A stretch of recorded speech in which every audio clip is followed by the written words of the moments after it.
एक रोटी की कीमत।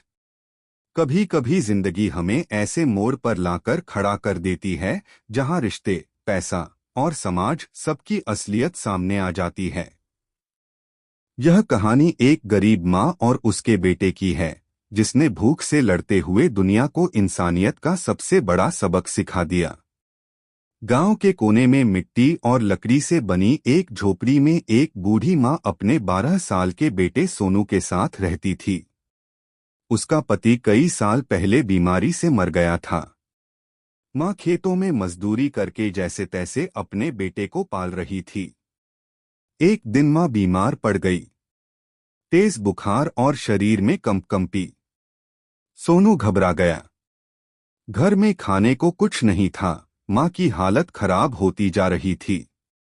बेटा पास की दुकान पर गया और दुकानदार से बोला, काका, माँ बीमार है, एक रोटी दे दो, पैसे बाद में दे दूंगा।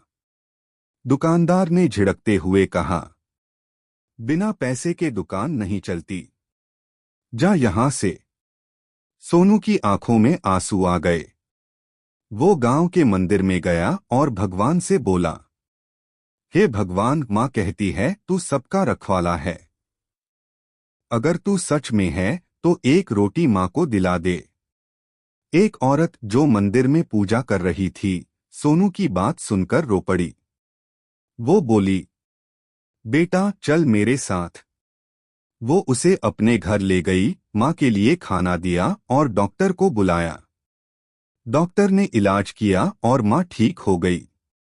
जब माँ को होश आया और उसे सब पता चला, वो बोली, बेटा भगवान खुद नहीं आते, वो इंसानों के रूप में मदद भेजते हैं। लेकिन ये दुनिया अब भी जिंदा है क्योंकि किसी किसी के दिल में इंसानियत बची है। सालों बाद सोनू बड़ा होकर एक डॉक्टर बना। उसने गांव में मुफ्त इलाज का अस्पताल खोला। उसके बोर्ड पर लिखा था, यहाँ पैसे नहीं, इंसानियत चलती है। क्योंकि एक रोटी की कीमत मैंने भूख में समझी है। कभी किसी भूखे को खाली मत लौटाओ। इंसानियत सबसे बड़ा धर्म है। मदद हमेशा भगवान की तरफ से नहीं, इंसानों के जरिए आती है। गरीब होना गुनाह नहीं, पर अमीर होकर भी इंसान न बन पाना सबसे बड़ी हार है।